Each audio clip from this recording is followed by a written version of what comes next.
continuing to work with trig functions, but instead of looking at the ratios such as sine theta equals y over r, cosine theta equals x over r, etc., we're going to be talking about right triangle trig.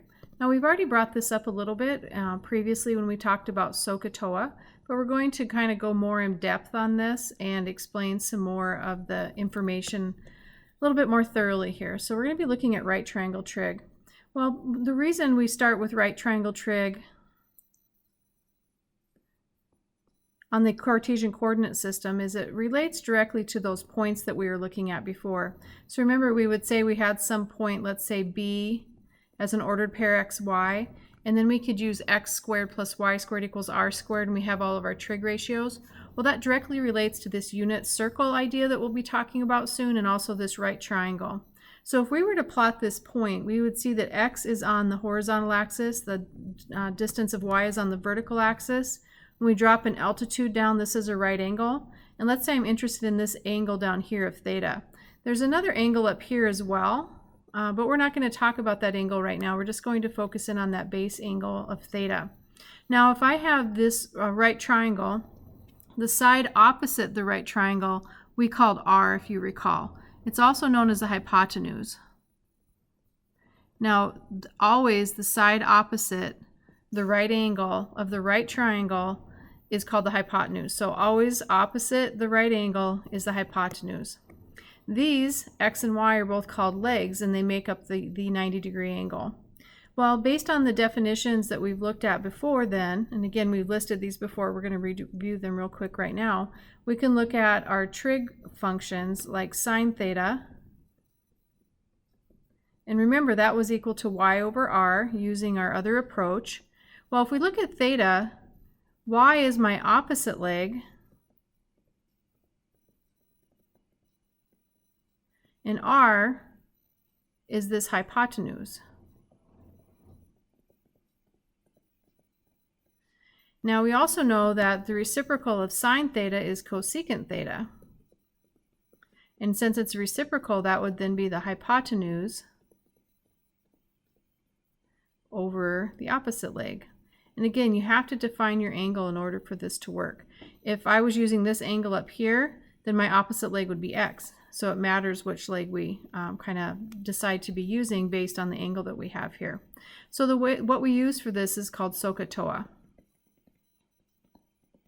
And this is just a mnemonic device to help us remember these ratios.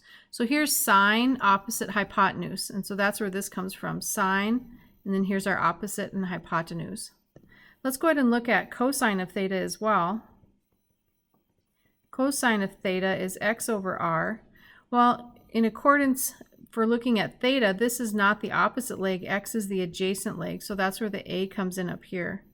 So this is the adjacent leg over r, which is the hypotenuse. So I'll abbreviate these. Now the reciprocal of cosine is secant. So the secant of theta is hypotenuse over adjacent. Now I don't have all of these memorized. I only have the Sohcahtoas memorized. And then once you have your Sohcahtoas memorized, then you can fill in the rest by using the reciprocals. Tangent theta was y over x. Or we could have done sine over cosine, which is y over r divided by x over r. So for this particular example, tangent of theta, y from theta would be the opposite leg, and x would be this adjacent leg. So that's tangent opposite over adjacent. Now, of course, then I could look at the reciprocal of cotangent is adjacent over opposite. So it's pretty common to use the right triangle trig that we're talking about to sketch up a triangle and then fill in your values, define your angle. You always need to define your angle and make sure it's a right triangle. And then from there, you would apply the Sohcahtoas. Let's go ahead and look at some examples from your My Math Lab homework that you might see. Okay, so for My Math Lab, this particular example, they give you a triangle and they give you some sides. So it says suppose ABC is a right triangle, and this is important. If it's not a right triangle, I can't apply Sohcahtoa. And they give us sides A and B and C on the diagram, and they give you the values for A and C. Now it looks like C is definitely going to be the hypotenuse. The hypotenuse will always be the longest side as well. It says use the Pythagorean theorem to find the unknown side length and then find the values of all 6 of the trig functions. So I'm going to draw this triangle up here, just a little bit bigger for me to work with. And again, this is side A is 5 and side C is 8. And this is my unknown leg, and I'm going to call it A. So using Pythagorean's theorem, we'd have a squared plus 5 squared equals 8 squared. So a squared plus 25 equals 64. And then if we subtract both sides, I have 64 minus 25, and I would get, I'm sorry, I lost my pen here. 64 minus 25, I'd have 39. So A is equal to the square root of 39. Now remember, I could have a plus or a minus. I'm just going to assume I'm in the first quadrant, so I want to use A as the positive value. So I'm going to say A is the square root of 39. Now also I need to define my angle theta. So I'm going to define theta to be this angle A, because they wanted me to find the, actually they want me to use angle B up here. So I better read those directions carefully. I'm going to define theta then to be this angle B up here. I'm going to call it beta just to make it easier for us. So when I go through and find these trig functions, I'm going to start with sine. So the sine of beta, the opposite over the hypotenuse. Well, the hypotenuse is going to be easy on all these. It's the same. The hypotenuse never changes. But for beta, the opposite leg would be the square root of 39. So what I have here then is the square root of 39 over 8. And of course, I know the reciprocal of that is going to be cosecant of beta. And you always put parentheses around the arguments of your trig functions, please. It would just be the reciprocal, so that would be 8 over the square root of 39. Now the directions say to rationalize the denominator. So I'd get 8 square roots of 39 over 39. Now let's go ahead and do the same for cosine. Here the cosine of beta would be adjacent over hypotenuse. And again, you don't have to memorize these for all 6 trig functions. If you can just use your Sohcahtoa to find sine, cosine, and tangent, you can use your reciprocals to find the rest. Now if we're looking at beta, the side that is adjacent to beta is 5. And you might say, well, wait, 8 is adjacent as well. But remember, that's already defined to be the hypotenuse. So this is always the hypotenuse. That never changes. It can't be the opposite or the adjacent leg. It's already the hypotenuse. So the adjacent leg would be 5, and the hypotenuse would be 8. And then because we know that that's 5/8, we could look at secant of theta, would be the reciprocal, would be 8/5. Our last one that we can find is tangent. So let's go ahead and look at tangent of beta.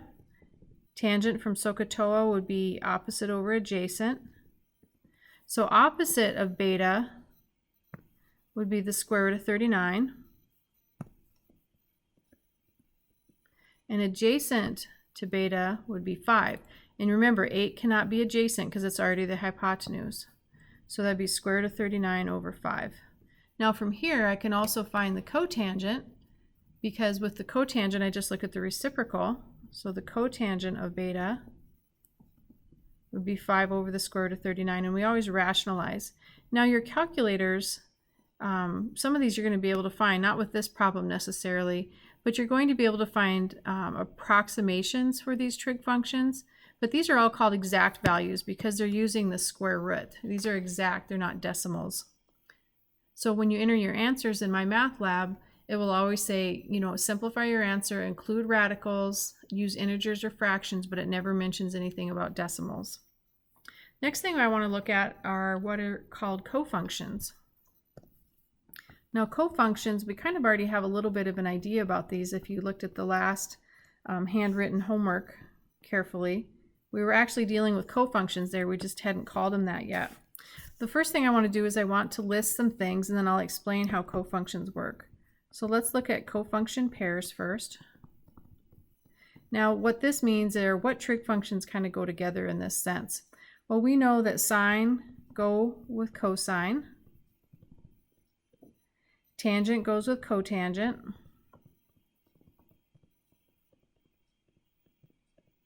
And then we also know that secant goes with cosecant. Okay, so those are our cofunction pairs that we want to remember. Now we're also going to be looking at cofunction identities, and I'm going to write out what a cofunction identity means, and then I'm also going to write out the trig functions and how that works. So we'll write out the definition first.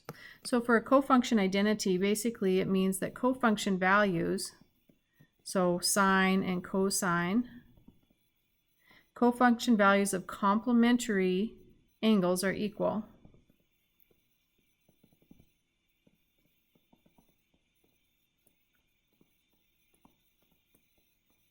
So we have to make sure that we're dealing with complementary angles here, and then their cofunction values are the same, they're equal.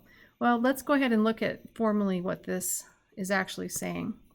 So for cofunction identities,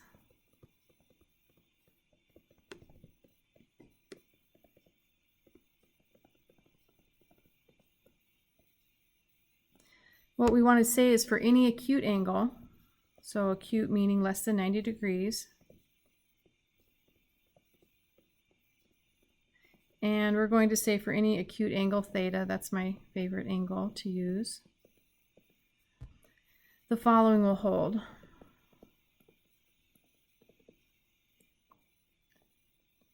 Now, as usual, once we identify sine and cosine, you're going to see the trend here with the pairs. So for our first one, the sine of theta is going to be equal to the cosine of 90 degrees minus theta. Well, what this means is 90 degrees minus theta is the complement. So the sine of an angle is equal to the cosine of the complement of the angle. That's what that's saying. This is also true for the cosine of some angle theta is equal to the sine of the complement. So 90 degrees minus theta just means complement. Now this is true with the other cofunction pairs like tangent.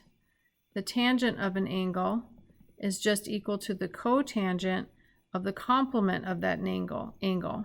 So that's 90 degrees minus theta means complement. And conversely, the cotangent of theta is equal to the tangent of 90 degrees minus theta. And then our last one would be our secant, cosecant. So the secant of theta is equal to the cosecant of the complement of theta. And the complement of theta, we write 90 degrees minus theta. We could write the same for cosecant.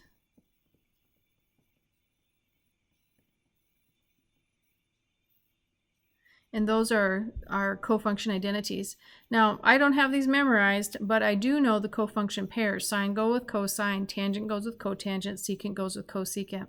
And once I remember that, I just remember they have to be complementary, and then I can fill in the rest of the information here. So why does this work? Well, let's go ahead and look at an example of why this works. And then once we explain it for sine and cosine, you can see that it'll work for the rest of them as well. Well, to get started, as usual with trig, it seems like we need a triangle. And let's go ahead and put up a right triangle. All the angles are acute. And if we look at this right triangle, I'm going to have angles alpha and beta. The side opposite angle alpha I'll call A, the side opposite angle beta I'll call B, and the side opposite the 90-degree angle I'll call C, and that is my hypotenuse. Now a couple of things here. The sum of the angles in a triangle, if I add them all up, has to be 180 degrees. Well, if this is already 90 in the corner, that means that alpha plus beta have to equal 90 degrees, because I've already taken up 90 degrees by the 90-degree angle, and so 180 minus 90 leaves 90. So this tells me that alpha and beta have to be complementary because I've already taken up 90 degrees. So what ends up happening here then, the sine of alpha would be opposite over hypotenuse. So that would be A over C. Now let's do the same for the cosine of the complement. The complement of alpha is beta.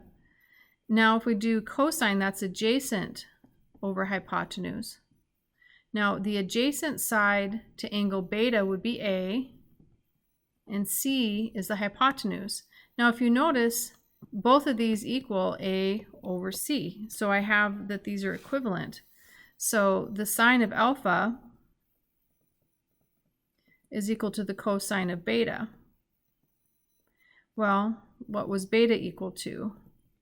If I solve this for beta, I'd get beta equals 90 degrees minus alpha, or sorry, minus alpha. So there's my first cosine identity. So a couple of things to remember here are this same thing would happen with tangent, cotangent, secant, cosecant, but this is just a quick way to set that up to show that this is true because these both equal a over c. So the next thing we want to do is look at a couple of examples that you might see in your homework. So let's go ahead and pull in a problem from your homework. So first of all, it says to rewrite 60 degrees in terms of its cofunction. Well, let's think about what is the cofunction? What is the cofunction identity that goes along? What is the pair, the cofunction pair that goes along with secant? Well, secant goes along with cosecant. And if I talk about 60 degrees, the complement for that is 30 degrees. So my answer here would be combining these would be the cosecant of 30 degrees. So in this blank, I would have cosecant CSC of 30. They have the degree mark, so I don't need to include it. Okay, but if it didn't have the degree mark, I would include it. Now look at your answers. It says type an exact answer. It's not looking for an approximation or a decimal equivalent. It doesn't want you to plug anything in on your calculator. It just wants you to find the trig function that is that I can use to rewrite in terms of secant of 60 is the cosecant, because that's its cofunction pair. And instead of 60, I use the complement of 60, which is 30. So these are actually pretty straightforward to use once you get the cofunction pairs down. Now we're also going to very quickly look at the first quadrant again. We're kind of focusing on that first quadrant because what we can apply to the first quadrant is sometimes translatable to the other quadrants, or at least you can use what you learn there to kind of track back to the other quadrants. Now this is only focusing on the first quadrant. Now if I look at some easy points, these are quadrantial points, this is the point 10 we'll say, and this is the point 01. This is 0 degrees, this is 90 degrees. And again, I'm only focusing in on this first quadrant here. I'm not focusing in on anything else. Well, what I want to do is I want to look at the trends that happen as, let's say, cosine or sine increase or decrease. So if we look at the sine of theta, in this particular case, I think we're going to need a smaller pen than that. Now again, I'm using theta could be any point here. R is fixed, so this looks like an arc. So this is R, this is R. These are all the same values of R. It's the radius of a circle if you look at it that way. And these are some values of theta. So there's a theta. Both of these together would be another theta. These are all different values of theta. So remember that sine of theta equals y over r. Well, y over r would be the y values. Now look at the y values. The y values go from 0 to 1. So that's increasing. So the y values are increasing. The r value is fixed. So that tells me that as theta increases, as this angle gets larger and larger, the sine of theta also increases in quadrant 1. So this is true for quadrant 1. Let's go ahead and look at the same thing for cosine of theta. Remember, cosine of theta is x over r. So for this one, we'll look at our x values. Our x values start at 1, and then they go down to 0 by the time that angle increases all the way up to 90 degrees. So what I have here then is I have decreasing over a fixed number means the overall cosine function is decreasing. So as theta increases, cosine of theta is decreasing. So as the angle increases, cosine is decreasing, and this is happening in quadrant 1 as well. Okay, like we can do the same thing for tangent. So now tangent, or if you recall, is y over x. So let's think about this. Y was increasing, x was decreasing, so that means the overall fraction, as my numerator gets larger and larger and larger, my denominator gets smaller and smaller and smaller, that tells me that as theta increases, the tangent of theta will increase as well in quadrant 1. Now we can talk about the reciprocals of each one of these as well. The reciprocals do the exact opposite. So I'm going to sneak these in here. Sine theta increases, cosecant theta decreases. And if it's because you're looking at the reciprocal, you're flipping this, so the effect will be flipped as well. So the reciprocal of cosine is secant. Secant theta will do the opposite. It will increase. So secant theta will increase. The reciprocal of tangent is cotangent, and it will do the opposite because it's a reciprocal, so it will decrease. So this is kind of how functions change as they move in the first quadrant. So we should probably put a little bit of a label on here. So this is how functions change. And when we talk about change, we mean increase or decrease. And this is as angles change in quadrant 1. Now we could do the same thing for each quadrant. These results are not the same for every single quadrant that we look at, but we can set up the same kind of idea and work from there to figure those out. So let's pop in a question from my math lab. This one is saying, and you could plug these into your calculator to figure this out as well. If you do, make sure you're in degree mode. But you should be able to identify the trend because these numbers won't always be given. It might just have values, let's say like alpha and alpha plus 20 or alpha and alpha minus 20. So it's important to know the trend and not rely on your calculators for that. So what we have here is we know the trend that as theta increases, then we know that the sine of theta, if we come back up here and look as well, increases as well. And we can get that if you don't have that memorized, which I wouldn't. I'd have to draw out this little bit of a unit circle. I can see 0 to 1 increasing because sine is based on the value of y. So as theta increases, sine of theta would increase. So this would be a true statement because this angle is larger, 62 is larger than 24. So because 62 is larger than 24, the sine of 62 will be larger than the sine of 24. So that works the same kind of a trend. Let's go ahead and look at another one. I'll pull it in from my math lab. In this one, we're going to be looking at tangent and cotangent. Okay. So right now what it looks like is the tangent is 18 degrees and the cotangent is 18 degrees. Those angle values are identical. So because we have the same angle but different trig functions, I think we're going to have to use one of our cofunction identities. So if you'll recall, let's go ahead and use cotangent of theta is equal to the tangent of 90 degrees minus theta. So that means I can take this cotangent of 18 degrees and I can rewrite it as the tangent of 90 minus 18, which is 72 degrees. So I can rewrite this as the tangent of 18 degrees is greater than the tangent of 72 degrees. And this is false. The reason this is false, we can come right back up here to see that as tangent, let's come over here. As theta increases, tangent theta increases. So here, theta is smaller on the left. So the tangent of 18 degrees has to be less than the tangent of 72 degrees because of this trend. So this particular example would be false. So you kind of have to be careful here. You can rewrite these using some of the identities that we've learned, and it's a nice little application of those identities. The next thing we're going to do is we're going to be looking at special angles or special case angles. And these are very, very important. You're going to be using these for the entire class. You'll be using it in your calculus courses. You're going to be using these all the time. So the sooner you can get these memorized, the better. Okay, so special angles. There's 3 special angles that we use a lot. We use other ones too, let's say the quadrantial angles, and we use multiples of these angles.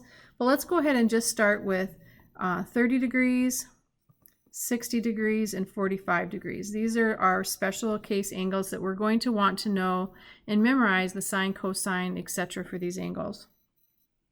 Now what I'm going to do is I'm going to start with an equilateral triangle. That means all 3 sides are equal. And because all three sides are equal, all three angles are equal. Now, since all three sides are equal, I could make these any numbers I want. I can make them 1, 1, 1, 2, 2, 2, 3, 3, 3. It doesn't matter. I'll get the same result. And I'm going to use 2 just because when I bisect this, half of 2 is 1 and it gives me a nice number. So again, side lengths don't matter. We could use any number in place of 2 and this will work. So this is equilateral. And because it's equilateral, meaning I have all three equal sides, I also have all three equal angles, so it's also equiangular. Well, that means I should be able to figure out what these angles are. I have 180 degrees in a triangle.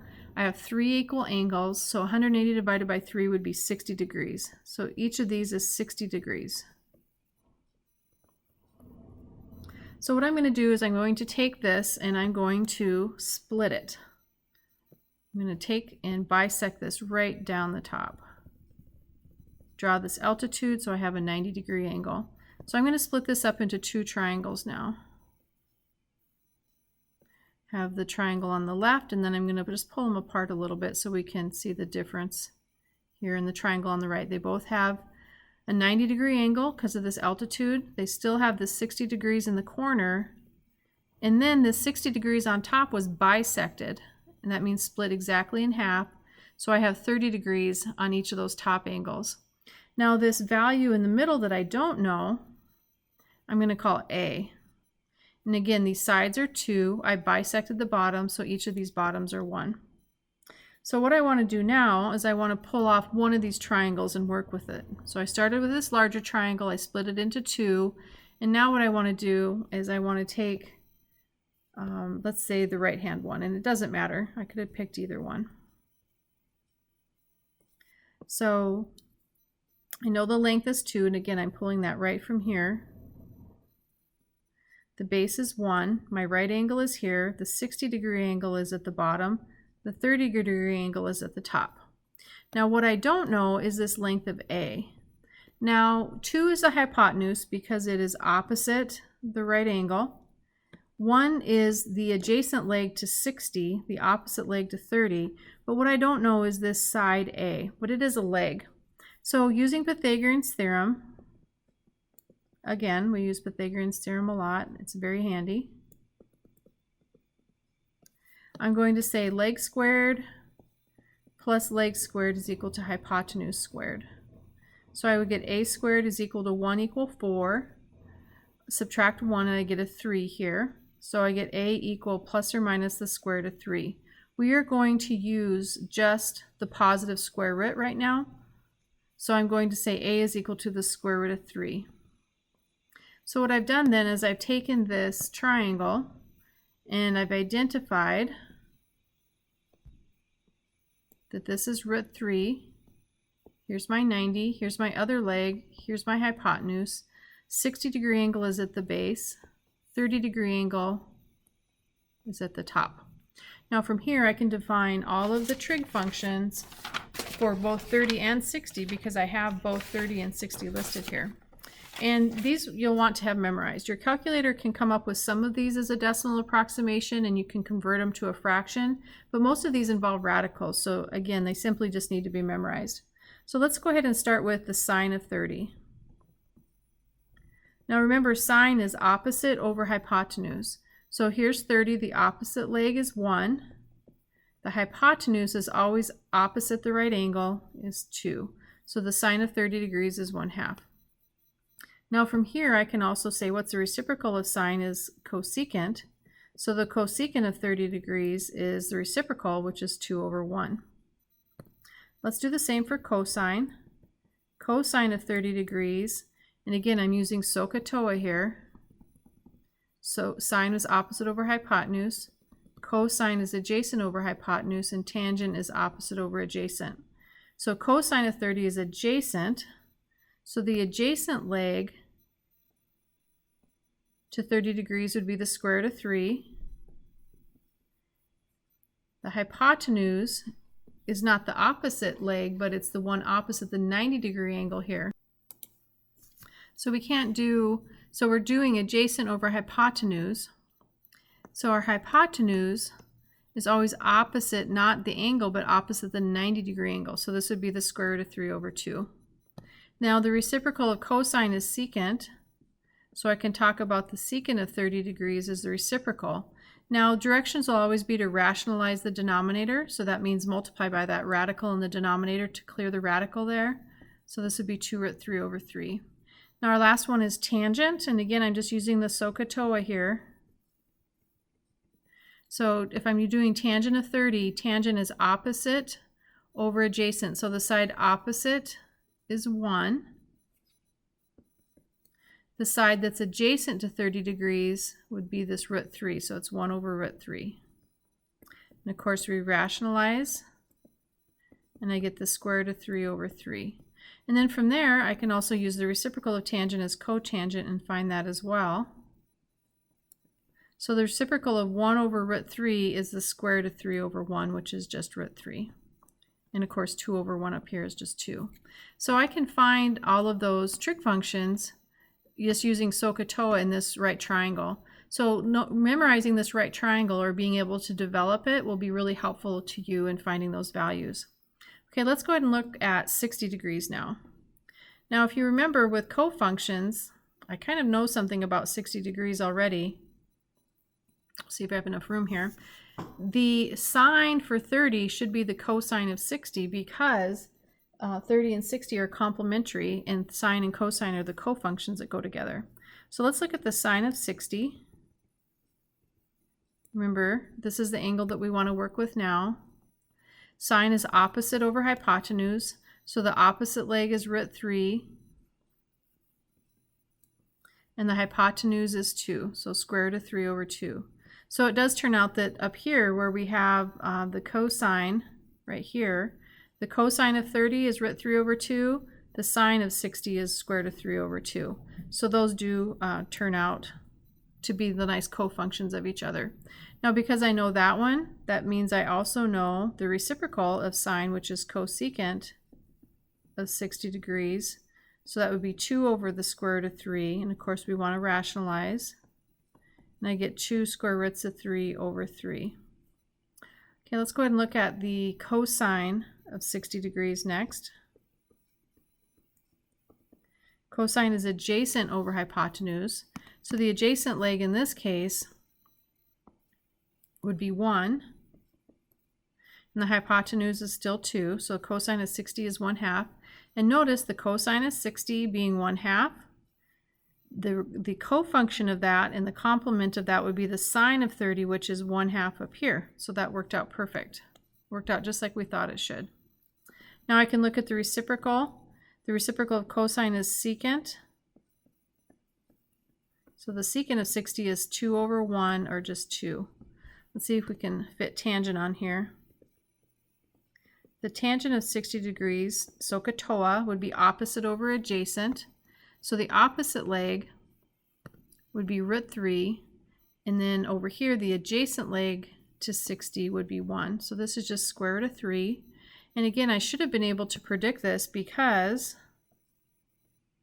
up here, I'm going to make that a little bit better, square root of 3.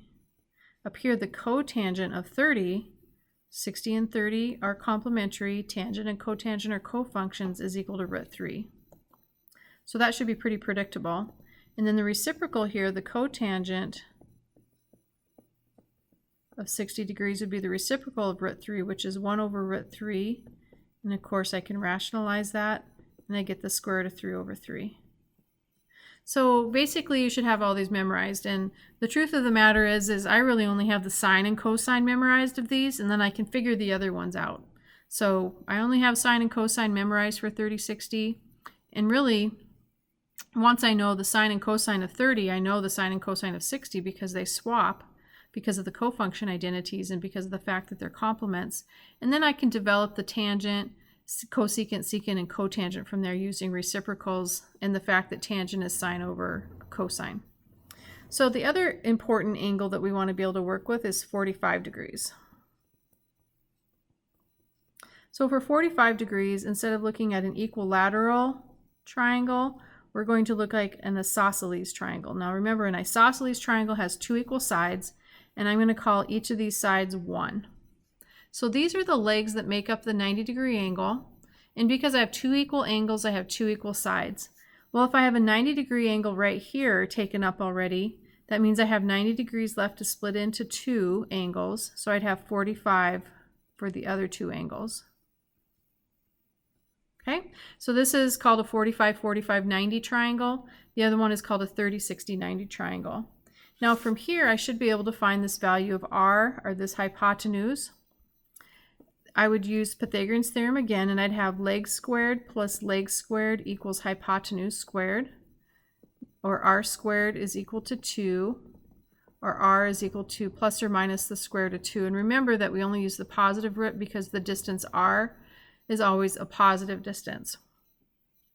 So from here, once I know that r is 2, I should be able to go through and use this triangle.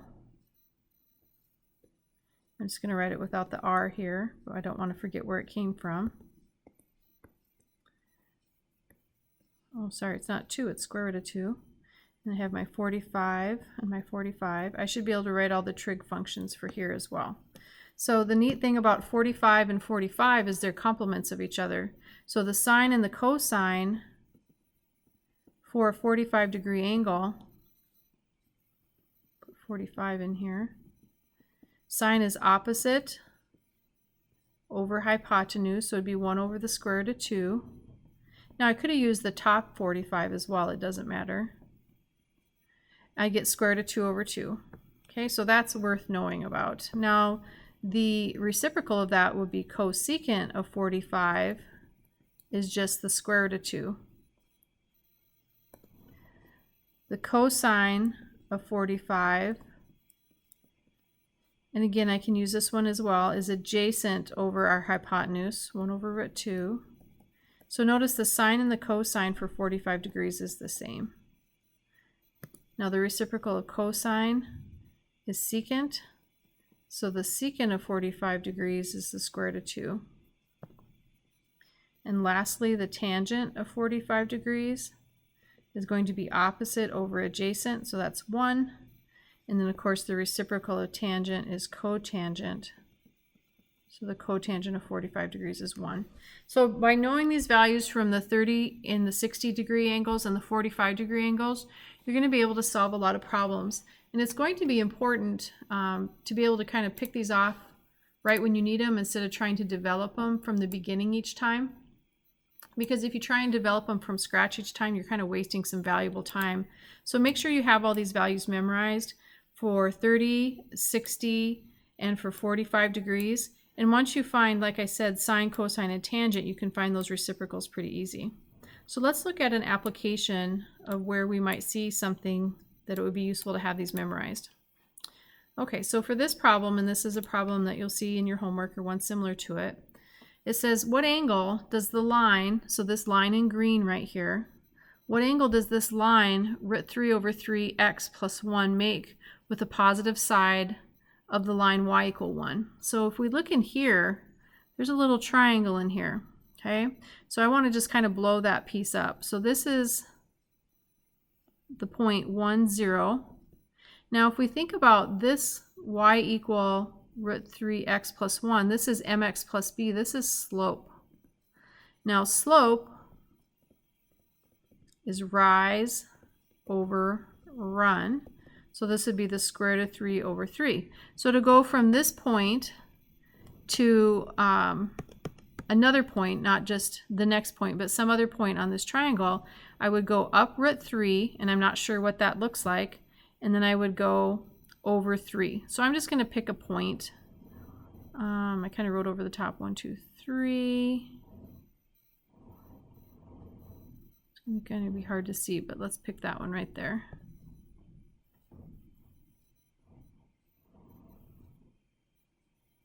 So I went up 3, root 3, and over 3. So let's take this triangle that we've just drawn and kind of try and get an idea of what's going on here. So I'm just going to pick this bottom point, will be this dashed line, and this one over here. And then from this point, and again, this is the point 1, 0, and I'm going to try and blow this up nice so we can really see what's going on here. I had some other point right here. And from this point, what I did is I went up root 3, and then I went over 3. So I went up root 3, and then I went over 3. So if I drop an altitude here, I have my 90-degree angle. I should be able to figure out what's going on here. Now, I don't really care that this is starting at 1, 0 and not the origin. If I was trying to find, let's say, the equation of a line, that would be important, but I'm just wanting to find this angle right now. So if I identify what's going on here, from this point right here up is just root 3. Okay, I don't have to say it's 1 plus root 3 because I'm not going up from the origin. I'm just going up from that point. So if I look at this point, they don't say what angle I need to use, so I'm going to use theta as usual. I'm going to say, let's say sine of theta. Actually, let's look at this. If I look at this angle, this is the opposite and this is the adjacent leg. So opposite adjacent would be tangent. So let's go ahead and make this easy and let's look at an angle trig ratio that we already know about. So this is opposite over adjacent. So this is meaning that the tangent of theta is equal to the square root of 3 over 3. Now, if I have my unit circle memorized, or sorry, if I have my special case triangles memorized, I know that the tangent of 30 degrees is the square root of 3 over 3. So that means what angle does the line make? The angle that the line makes is 30 degrees. And that's just simply because I have memorized that the tangent of 30 degrees is root 3 over 3. And that comes from right up here. So here's the tangent of 30 degrees equals root 3 over 3. So pretty handy. And again, use that idea of slope. There's another problem toward the end of your assignment where you'll do something similar but a little bit different. Instead of finding the angle, they ask you to find the equation of a line, which you definitely can do with the slope and the y-intercept. So as usual, if you have questions, let me know. Just send me a text or a screenshot of your work and the original problem, and we can work from there. Good luck.